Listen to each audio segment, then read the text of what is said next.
Hello students, कैसे हैं आप? Welcome to physics club by Shakti sir.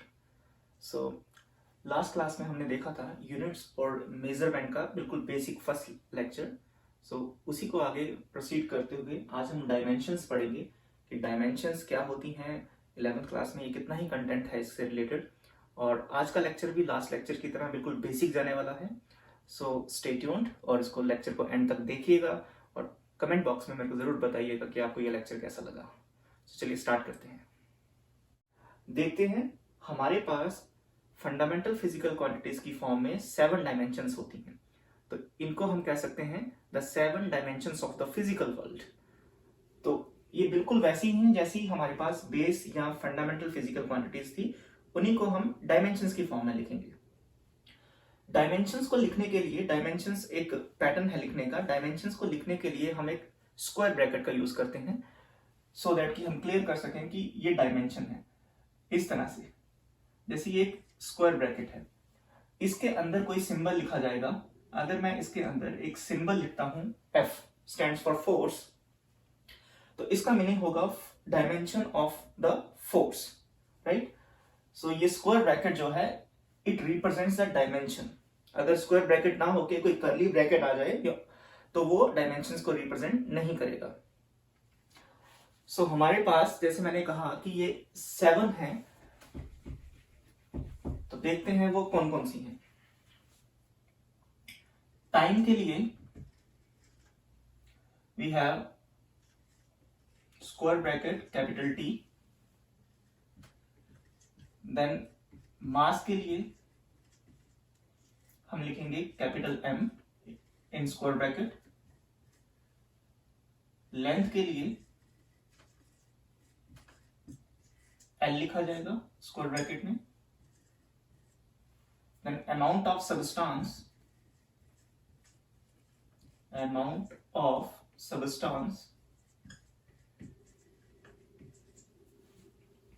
आपको याद होगा इसके लिए मोल लिखा जाता है अंडर स्क्वायर ब्रैकेट। नेक्स्ट हमारे पास आएगा thermodynamic temperature, thermodynamic temperature.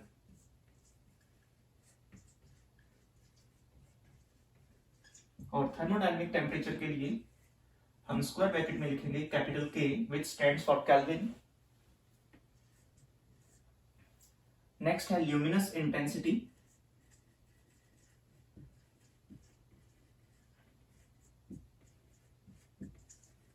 Luminous intensity, इसका यूनिट आपको पता था, उसको भी स्क्वायर ब्रैकेट में लिख देंगे कैंडिला, स्मॉल सी डी।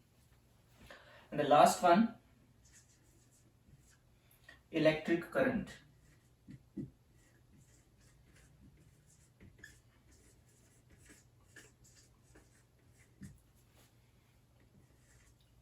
इसका यूनिट आपको पता है एम्पियर, कैपिटल ए लिखा जाएगा। So these are the 7 dimensions of the physical world. जितनी भी अदर हमारे पास ड्राइव्ड फिजिकल क्वांटिटीज हैं, वो सारी की सारी इन पे डिपेंड करेंगी, इन डायमेंशंस पे डिपेंड करेंगी। कैसे डिपेंड करेंगी देखते हैं एक छोटा सा एग्जांपल लेके।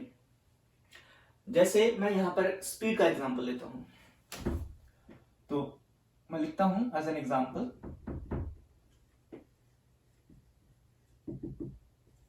स्पीड। स्पीड को हम एक्सप्रेस करते हैं डिस्टेंस अपॉन टाइम से। ऐसे लिखा जाता है स्पीड को, डिस्टेंस अपॉन टाइम। अब डिस्टेंस को लिखने के लिए हम इस डायमेंशन का यूज करेंगे डिस्टेंस लेंथ के लिए। सो इन टर्म्स ऑफ डायमेंशन हम ऐसे लिख सकते हैं, स्पीड को v से रिप्रेजेंट किया, स्क्वायर ब्रैकेट लगा दिए, it represent dimension of speed is equal to distance का डायमेंशन क्या होगा l, और टाइम का डायमेंशन क्या होगा कैपिटल T। ये l है तो इसका पावर 1 होगा, t है इसका भी पावर 1 होगा। इसको हम ऐसे भी लिखा जा सकता है फिर, स्पीड और dimension of speed is equal to L1 T -1। अब ये जो चीज है, ये जो चीज लिखी है, इसको हम बोलेंगे, यहां पर देखो इज इक्वल टू का साइन है, इसका मतलब है कि ये एक इक्वेशन है, इसको कहा जाता है डायमेंशनल इक्वेशन। यहां पर लेफ्ट हैंड साइड में सिंबल है और स्क्वायर ब्रैकेट में है, राइट हैंड साइड में उसकी डायमेंशंस हैं, राइट। तो इस पूरे को अगर देखें, इसको कहेंगे डायमेंशनल इक्वेशन।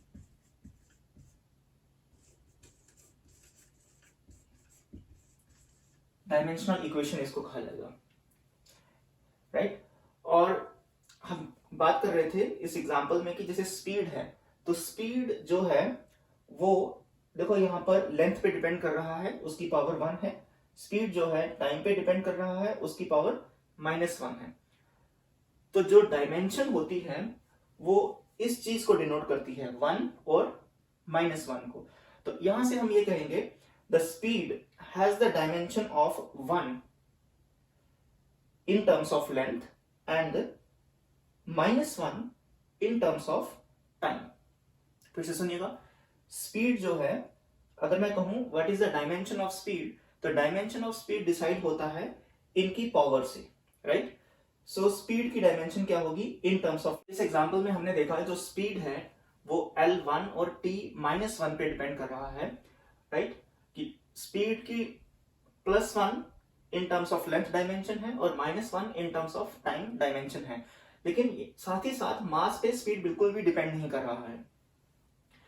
ये जो स्टेटमेंट है ये आपको बताता है कि the dimensions of a physical quantities are the powers.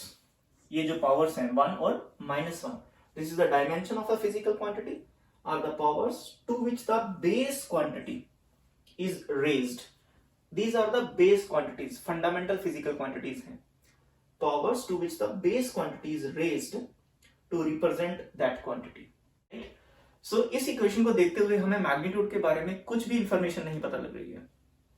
ये सिंपल हमें डिपेंडेंसी के बारे में ही बता रहा है कि किस तरह से स्पीड जो है वो बाकी फिजिकल क्वांटिटीज पे, जो फंडामेंटल फिजिकल क्वांटिटीज हैं, उन पे डिपेंड कर रहा है।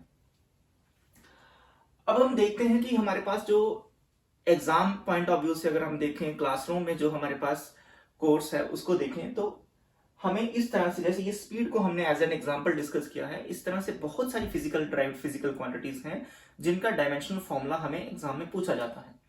तो आज का लेक्चर जो है बिल्कुल यहीं पर बेस रहेगा कि कैसे हम डिफरेंट फिजिकल क्वांटिटीज का डायमेंशनल फॉर्मूला लिखते हैं, सो दैट कि जब भी हमसे पूछा जा सके हम आसानी से उसको कैलकुलेट कर सके। तो चलिए, जितनी भी हमारे पास कॉमन एग्जाम्पल्स हैं जो पूछी गई हैं या पूछी जा सकती हैं, उन सबको आज हम 1 बाय 1 यहां पर डिस्कस करेंगे, राइट। तो सबसे पहली एग्जांपल मैं यहां पर एक्सेलरेशन की लूंगा, फिर फोर्स वगैरह को देखेंगे। तो एक्सेलरेशन जैसे हम ऐसे लिखेंगे स्क्वायर ब्रैकेट में, एक्सेलरेशन किस पे डिपेंड करेगा, वेलोसिटी और टाइम की डायमेंशन पे, इस तरह से। तो हम लिख सकते हैं dimension of acceleration is equal to dimension of velocity, और वेलोसिटी की जो डायमेंशन थी वो थी m0 l1 t-1। टाइम की डायमेंशन को लिखा जाएगा सिंपल t1। इसको जब हम सॉल्व करेंगे तो ये आ जाएगा हमारे पास m0 l1 t-2। So this is the simple expression, this is the dimension of acceleration, okay. Second example देखते हैं फोर्स के लिए।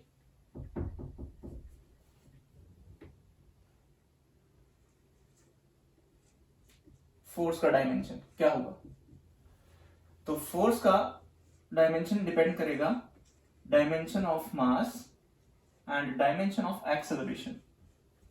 इन पे मैं एक्सेलरेशन को सिंपली ACC लिख रहा हूं। अब मास का डायमेंशन तो m लिखा जाएगा और एक्सेलरेशन का डायमेंशन जो है वो ये है m0 l1 t-2। हम ये बेसिक अर्थमेटिक में पढ़ा होता है, हमें ये पता होता है कि जब बेस क्वांटिटी सेम होती हैं तो उनकी पावर एड अप हो जाती है। तो यहां पर जो मास की पावर है वो है 1, यहां पर जो मास की पावर है वो है 0। इनको कंबाइन करेंगे जब, तो dimension of force comes out to be m1 L1 T-2। So ये हमारे पास डायमेंशन ऑफ फोर्स हो गया। इसको याद रखना है because it is very important, और बाकी फिजिकल क्वांटिटीज की डायमेंशन को कैलकुलेट करने के लिए भी हमें फोर्स का बहुत हेल्प मिलेगा। सो आपको इसको याद रखना पड़ेगा। m1 L1 T-2 is the dimension of force. एक और देख लेते हैं, मोमेंटम। मोमेंटम या लीनियर मोमेंटम। मोमेंटम को डायमेंशन में लिखेंगे अगर हम, what is the dimension of momentum. Momentum कल भी मैंने बताया था किस पे डिपेंड करता है, मास और वेलोसिटी पे। तो मास मल्टीप्लाई डायमेंशन ऑफ वेलोसिटी, तो इसको ऐसे लिखा जाएगा m1, और वेलोसिटीज के लिए वेलोसिटी का डायमेंशन क्या था, L1 T-1। इसको कंबाइन कर देंगे, ये आ जाएगा m1 L1 T-1। This is the dimension of momentum और dimensional formula of momentum. Next dimensional formula मैं एनर्जी का डिस्कस करने जा रहा हूं। तो एनर्जी का मतलब होगा कोई भी form of energy, any form of energy, either it is kinetic energy और पोटेंशियल एनर्जी, थर्मल एनर्जी, जो भी आपको एनर्जी का आगे फॉर्म पता है, लेकिन है तो वो एनर्जी ना, तो उसका डायमेंशनल फॉर्मूला भी हमेशा सेम ही होगा, उसका यूनिट भी सेम ही होगा, राइट। इसी तरह से जैसे मैंने फोर्स का डिस्कशन किया था, तो ये अब फ्रिक्शनल फोर्स हो जाए, विस्कस फोर्स हो जाए, या सिंपल फोर्स आप लिखते हो, तो कोई भी form of force, any form of force always have the same unit and same dimensional formula. So energy के लिए मैं देखूंगा तो इसको मैं काइनेटिक एनर्जी की फॉर्म में लिखता हूं। अगर काइनेटिक एनर्जी, तो dimensional formula of kinetic energy. Kinetic energy का एक्सप्रेशन आपको पता होता है 1/2 mv² is equals to kinetic energy. तो देखो kinetic energy is constant, constant का कोई भी डायमेंशन नहीं होगा, मास पे और स्पीड स्क्वायर पे डिपेंड कर रहा है। तो मास का डायमेंशनल फॉर्मूला लिखा जाएगा m1, और स्पीड का डायमेंशनल फॉर्मूला लिखा जाएगा L1 T-1, उसका स्क्वायर। इसको थोड़ा सा सिंप्लीफाई कर देंगे तो देखिए ये आ जाएगा m1 L2 T-2। ये भी बहुत इंपॉर्टेंट रिजल्ट है बाकी फिजिकल क्वांटिटीज की डायमेंशंस को कैलकुलेट करने के लिए, डायमेंशनल फॉर्मूला को कैलकुलेट करने के लिए। जैसे मैंने कहा कि फोर्स का रिजल्ट आपको याद रखना होगा, उसी तरह से एनर्जी का रिजल्ट भी अगर आप याद रख लेते हैं तो ये काफी हेल्पफुल होगा और चीजों को कंपैक्ट कर देगा, कैलकुलेशंस को कंपैक्ट कर देगा बाकी फिजिकल क्वांटिटीज की डायमेंशंस को कैलकुलेट करने के लिए, right. m1 L2 T-2, force में क्या था, यहां पर L1 था, एनर्जी में क्या है, L2 है, बाकी सब सेम है। नेक्स्ट देखते हैं हम, अब पोटेंशियल एनर्जी का भी देख सकते हो। अभी मैंने बताया सेम ही होगा, लेकिन एक बार क्रॉस चेक कर लेते हैं। So potential energy, potential energy का सबसे बेसिक फॉर्मूला आप लिख सकते हो mgh। Potential energy mgh, m stands for mass, g stands for acceleration due to gravity, and h stands for height. Okay, so potential energy is equal to mgh, where m stands for mass, g stands for acceleration due to gravity, and h is equal to height. Okay, height जो होगा वो length में major होगा, acceleration due to gravity तो ये acceleration ही होगा, any form of acceleration। तो यहाँ पर acceleration का डायमेंशनल फॉर्मूला यूज हो जाएगा और मास का डायमेंशनल फॉर्मूला भी हमें पता है, तो इसको यूज करते हैं। Therefore, the dimensional formula of potential energy can be written as the dimension मास के लिए मल्टीप्लाई एक्सेलरेशन का डायमेंशन क्या है, m0 L1 T-2, और हाइट का डायमेंशन है L1। हाइट की यहां पर पावर सिंपल 1 है तो इसीलिए 1 लिखा गया। सॉल्व करेंगे ये आ जाएगा m1 L2, यहां पर 1 है, यहां पर 1 है, ये 2 हो जाएगा और t की वैल्यू हो जाएगी -2। आप यहां से देख सकते हैं कि जो पोटेंशियल एनर्जी का डायमेंशनल फॉर्मूला आया है और जो काइनेटिक एनर्जी का डायमेंशनल फॉर्मूला आया है, दोनों सेम है, m1 L2 t -2, m1 L2 t -2। इसी तरह से मैं आपको कहूंगा कि जो और भी इसी तरह से सिमिलर हैं, जैसे वर्क का डायमेंशन फॉर्मूला और वर्क का यूनिट जो होता है वो भी सेम एनर्जी के इक्वल होता है। या एनर्जी जो इसका आएगा m1 L2 t -2 एनर्जी का जो डायमेंशन फॉर्मूला है और जो वर्क का डायमेंशन फॉर्मूला, वो दोनों सेम होंगे। तो हम ये भी कंक्लूड कर सकते हैं कि जिन फिजिकल क्वांटिटीज की यूनिट सेम होती है, उन फिजिकल क्वांटिटीज की डायमेंशन भी सेम होती है। ओके, बट अगर कोई फिजिकल क्वांटिटी है, उसकी यूनिट है, तो जरूरी नहीं है कि उसकी डायमेंशन भी होगी। ये भी एक एग्जांपल हम देखेंगे। चलो अभी मैं यहीं पर डिस्कस कर लेता हूं वो एग्जांपल। जैसे मैं एंगल के बारे में लिखूं, आपने प्लेन एंगल कल पढ़ा था, हमने लास्ट क्लास में हमने प्लेन एंगल देखा था। Plane angle theta. अब इसको कैसे रिप्रेजेंट किया गया था? ये हमारे पास था arc length L is equals to theta into radius. ये आर्क लेंथ है, थीटा इंटू रेडियस, तो यहां से थीटा कितना हो जाएगा? Arc length divided by radius of the circle. ये फॉर्मूला था हमारे पास। अब थीटा का हमने कल डिस्कस किया था लास्ट क्लास में कि जो थीटा का SI यूनिट होगा वो क्या होगा? थीटा का SI यूनिट होता है रेडियन। इसका मतलब इस एंगल का यूनिट तो है। अब इसका देखते हैं डायमेंशन है कि नहीं है। तो L के लिए, L जो है वो लेंथ को रिप्रेजेंट कर रहा है और जो R है वो भी लेंथ को ही रिप्रेजेंट कर रहा है। तो लेंथ से लेंथ कैंसिल हो जाएंगे। तो L का अगर मैं डायमेंशन फॉर्मूला लिखता हूं, जैसे ये थीटा हो गया, तो इसके लिए भी L1 लिखा जाएगा और रेडियस के लिए भी L1 लिखा जाएगा। ये दोनों टर्म्स आपस में कैंसिल हो जाएंगी। तो आप लिख सकते हैं कि जो डायमेंशंस हैं, जो dimension formula of plane angle है, वो ऐसे लिखा जाएगा m0 L0 t0, और we can say that the plane angle is a dimensionless quantity but it has unit. Okay, तो ये दो स्टेटमेंट्स जो अभी हमने डिस्कस किए थे, आप इनको नोट कर सकते हैं। Two or more physical quantities can have the same unit and hence same dimensions. Okay, it is possible that a physical quantity may have a unit. Plane angle का example, unit है but no dimensions. So these are two very important points. Next example अगर हम देखें तो आप angular momentum लिख सकते हैं। angular momentum,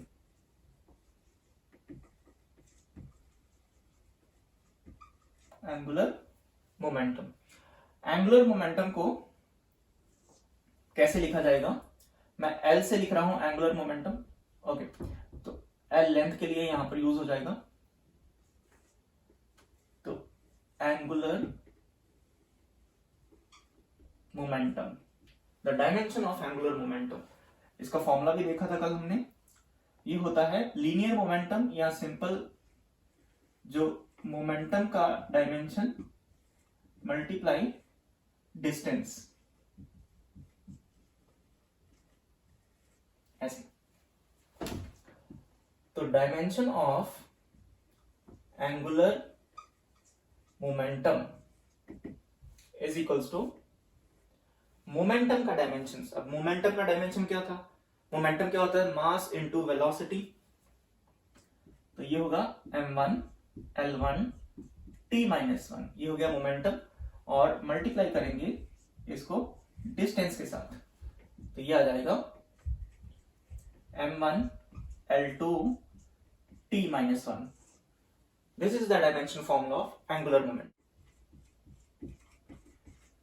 प्रेशर का फॉर्मूला लिखते हैं force upon area, force divided by area, ऐसे।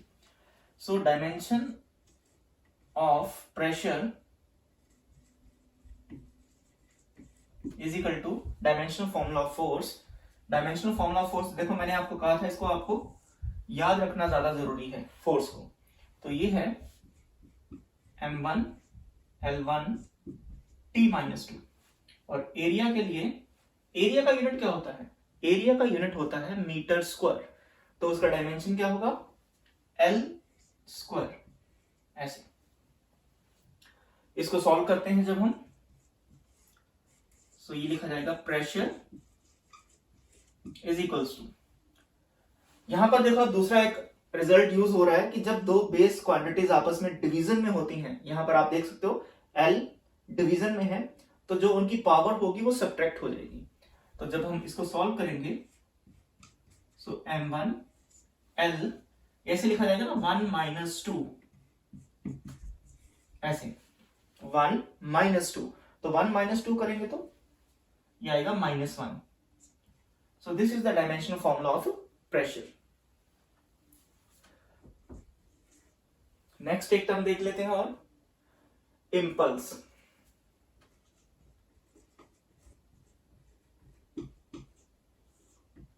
इम्पल्स, अब इम्पल्स क्या होता है, impulse is equal to force into time.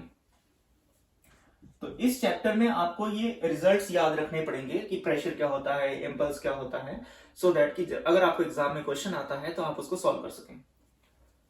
Force into time, again आप देख सकते हो कि फोर्स का डायमेंशनल फॉर्मूला यूज हो रहा है। अगर आपको एज इट इज याद है फोर्स का डायमेंशनल फॉर्मूला तो आपके लिए आसान हो जाएगा।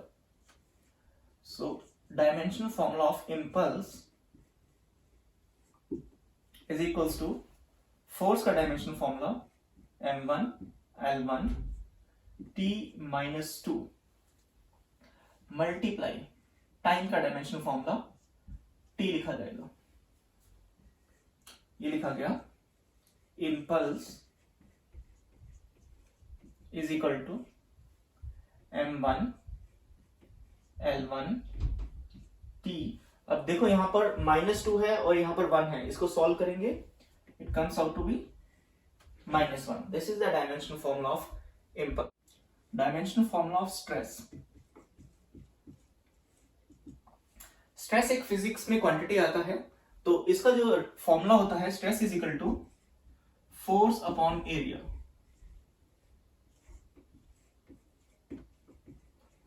तो आप देख सकते हैं अगेन ये प्रेशर के इक्विवेलेंट है ना, इसका जो डायमेंशन आएगा, क्योंकि जो प्रेशर का फॉर्मूला था वो भी फोर्स अपॉन एरिया था। जब ये चैप्टर आएगा स्ट्रेस का, bulk mechanical properties of matter, उसमें हम डिस्कशन करेंगे स्ट्रेस क्या होता है, तो हम डिफरेंस भी देखेंगे कि प्रेशर और स्ट्रेस में, हालांकि इनका फॉर्मूला लिखने में तो, पढ़ने में तो सेम दिख रहा है, तो इनमें डिफरेंस क्या है, बट यहां पर हमें सिर्फ इनकी डायमेंशंस कैलकुलेट करनी है। तो डायमेंशंस के लिए हम सिंपली फोर्स का डायमेंशन लिखेंगे m1 L1 T-2 divided by area L square. तो ये प्रेशर के इक्विवेलेंट आ जाएगा m1 L-1 T-2 is the dimensional formula of stress. इसके साथ ही साथ एक और टर्म हम पढ़ते हैं strain. Strain STRAIN, strain. Strain का जो फॉर्मूला होता है that is change in dimension divided by original dimensions, या फिर change in configuration divided by original configuration. तो इसको देखते हैं, चेंज इन डायमेंशन लिख सकते हो आप, या कन्फिगरेशन लिख सकते हो, change in dimension divided by original dimension. इसका मतलब है कि अगर आपने किसी चीज पे फोर्स लगाया तो उसकी लेंथ कितनी चेंज हो गई, या उसका एरिया कितना चेंज हो गया, या उसका वॉल्यूम कितना चेंज हो गया, और ओरिजिनल वॉल्यूम पहले कितना था ना। कोई आपके पास इलास्टिक स्ट्रिप है तो उसका इतना सा लेंथ है, आपने फोर्स लगाया, लेंथ इंक्रीज हो गया, तो कितना चेंज आया और ओरिजिनली कितना था, तो वही लिखा गया है change in dimension divided by original dimension. अब आप देख सकते हो दोनों ही केसेस में, अगर मैं लेंथ की बात करूं तो यहां पर लेंथ कितनी चेंज हुई, ओरिजिनल लेंथ कितनी थी, लेंथ से लेंथ डिवाइड हो जाएगा, तो ये डायमेंशन लेस क्वांटिटी बन जाएगा। अगर मैं एरिया का बात करूं कि कितना चेंज आया एरिया में, ओरिजिनली एरिया कितना था, एरिया से एरिया कैंसिल हो जाएगा, again this become dimension less. Same process है वॉल्यूम के साथ कि वॉल्यूम में कितना चेंज आया और ओरिजिनल वॉल्यूम कितना था, राइट। सो ये भी हमारे पास आएगा dimensionless quantity, dimensionless quantity. तो पहली क्वांटिटी हमने देखी थी plane angle, that is the dimensionless, और यहां पर अब नेक्स्ट एग्जांपल में हमें देखा है कि strain is also a dimensionless quantity. Next कोई हम एक और एग्जांपल ले सकते हैं, जैसे आप देख सकते हो Young's modulus.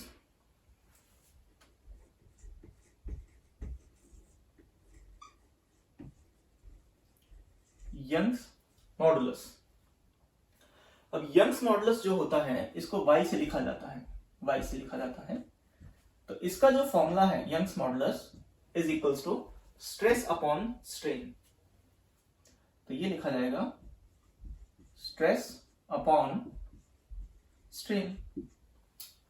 Okay, so dimension of Young's modulus equals to dimensions of stress. अब स्ट्रेस का डायमेंशन है ये और स्ट्रेन तो डायमेंशनलेस क्वांटिटी है, तो ये हो जाएगा m1 L-1 T-2। Dimension less quantity को तो हम सिंपली लिख देते हैं m0 L0 T0। ओके, तो रिजल्टेंट क्या आया हमारे पास कि यंग्स मॉडुलस, अगेन आप देख सकते हो कि यंग्स मॉडुलस की डायमेंशन और स्ट्रेस की डायमेंशन सेम है, हालांकि ये दो डिफरेंट फिजिकल क्वांटिटीज हैं। m1 L-1 T-2। Okay students, तो अभी हमने देखा ये जो हमने कुछ एग्जांपल्स डिस्कस की हैं, इनमें इनको कैसे कैलकुलेट किया जाता है, इनमें क्या रिलेशन है, और कुछ इंपॉर्टेंट पॉइंट्स जो कि अभी 2-3 पॉइंट्स डिस्कस किए थे कि जो फिजिकल क्वांटिटीज की यूनिट सेम है उन फिजिकल क्वांटिटीज की डायमेंशन भी सेम ही होगी। और ऐसा भी फिजिकल क्वांटिटीज अवेलेबल हैं कि जिनकी यूनिट है लेकिन उनकी डायमेंशंस नहीं है, और कुछ फिजिकल क्वांटिटीज ऐसी होती हैं जो डायमेंशनलेस की कैटेगरी में आ जाती हैं। ओके, इसी तरह से आपके पास जो भी किताब है, जो भी सोर्स है, और भी फिजिकल क्वांटिटीज को आप एनालाइज करिए, उनको सॉल्व करिए और मेरे को कमेंट सेक्शन में जरूरी बताइएगा। अगर आपको ये कंटेंट अच्छा लगा है तो please subscribe and like my channel. Okay, thank you.